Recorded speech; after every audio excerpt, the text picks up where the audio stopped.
Okay, so have you ever felt that pressure to just be on top of everything? Work, relationships, that inbox that never seems to empty? I know I have.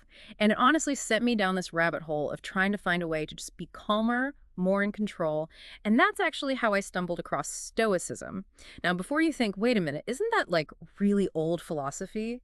Hear me out, because it's full of surprisingly practical advice, like actually useful for dealing with the chaos of modern life. We're doing a deep dive today into an article called The Power of a Stoic Mindset in Challenging Times. And let me tell you, it's got some seriously useful stuff. Absolutely. So today, we're not just going to define what Stoicism is, but really dive into how you can actually use its principles in your own life. Ready to unlock that inner Stoic? I know I am. Let's do it. Let's start with the basics. Stoicism, what is it? Where'd it come from? Picture ancient Greece around 300 BC.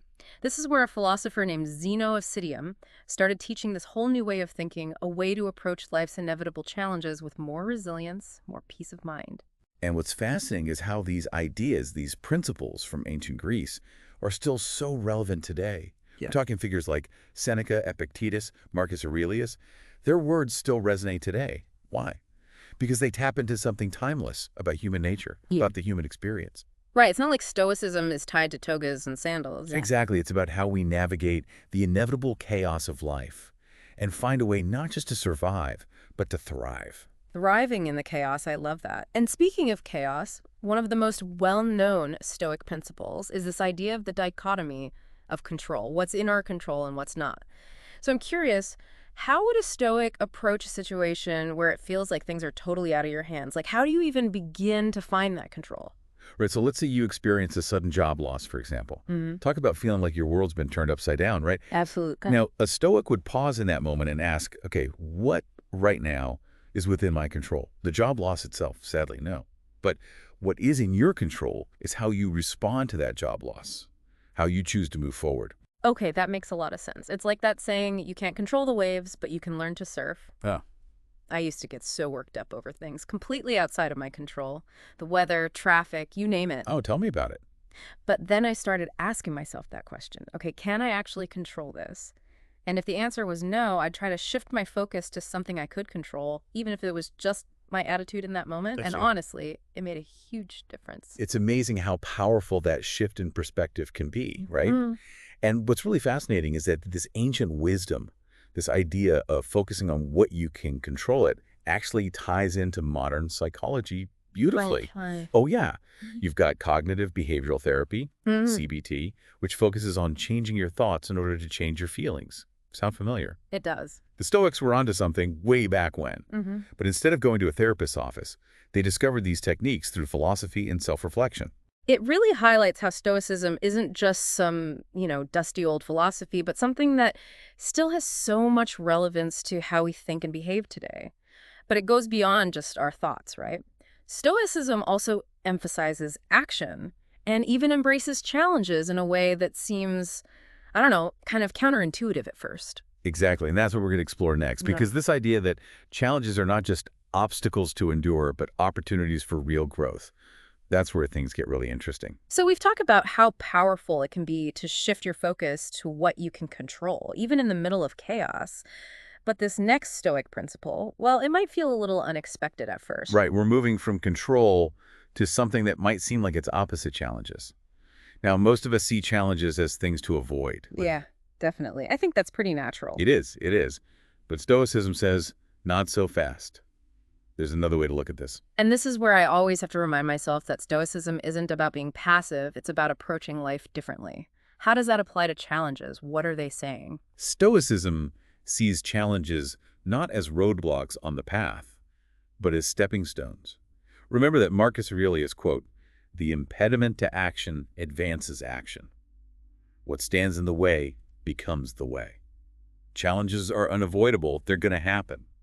The Stoic approach is to reframe them as opportunities for growth, for building resilience. So it's not just about surviving the challenge, but actually becoming stronger because of it. Exactly. It's like that saying, what doesn't kill you makes you stronger, Mm. but with a more proactive twist. You're not just enduring the challenge, you're using it as fuel for growth. Okay, I get that in theory, but what about when you're facing something really daunting? Like, what about those moments when it feels like everything could go wrong? That's where this whole premeditatio malorum thing comes in, right? You got it. I'll be honest, that always sounded a little intense to me. Like, Yeah. are we supposed to go looking for things to worry about? It's not about seeking out negativity, but about mental preparation.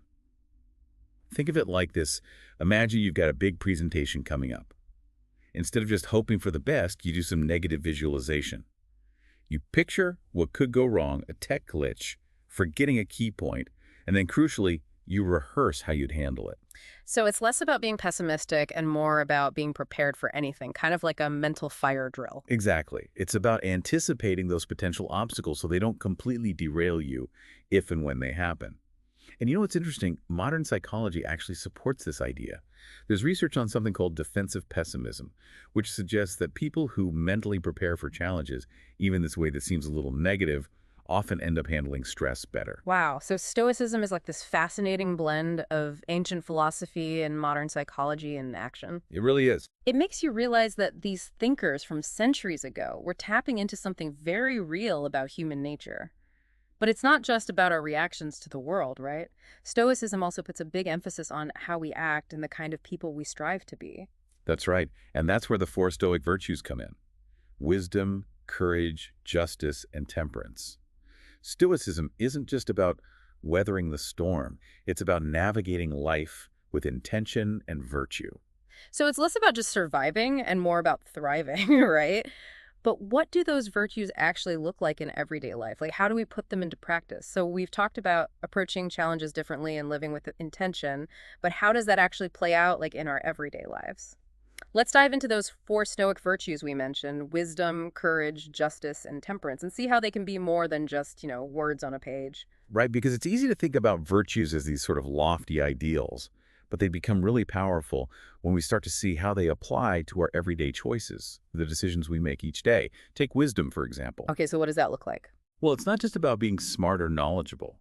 It's about really seeking understanding, being open to different perspectives, and then making those sound judgments even when you're under pressure. So, in that stressful deadline situation we talked about earlier, wisdom might mean like taking a step back, assessing the situation clearly instead of just getting swept up in the panic and then, I don't know, like finding the most effective way to actually move forward. Exactly.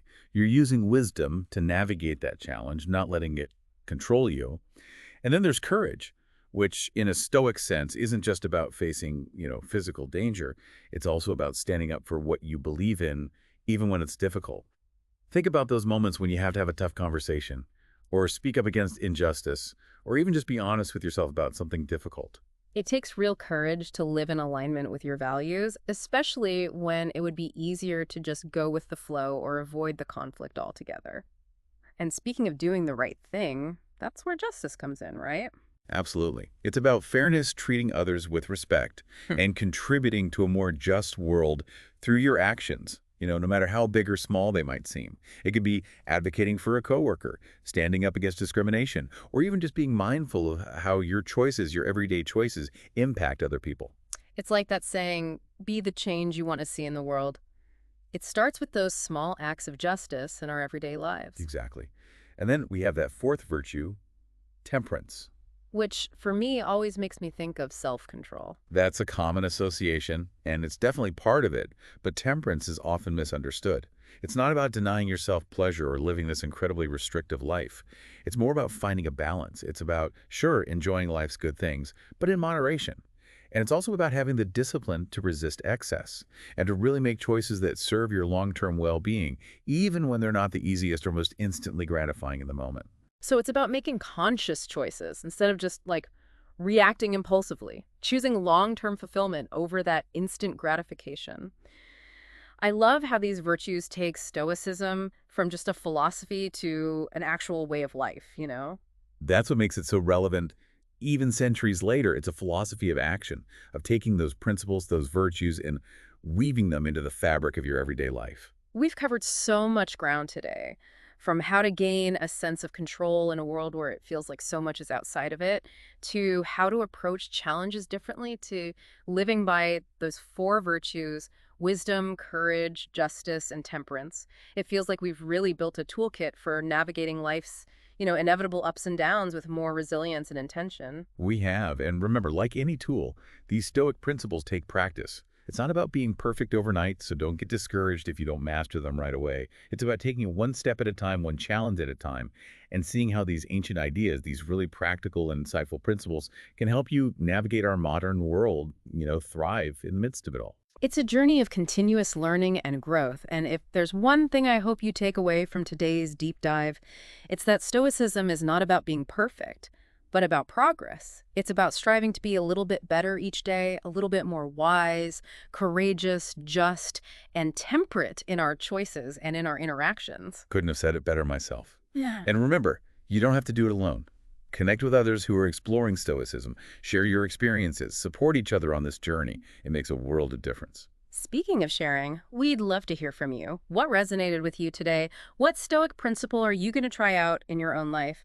Find us on social media. We're using the hashtag DeepDiveStoic, so join the conversation. Until next time, stay curious, stay resilient, and keep exploring the power of Stoicism. We'll see you on the next deep dive.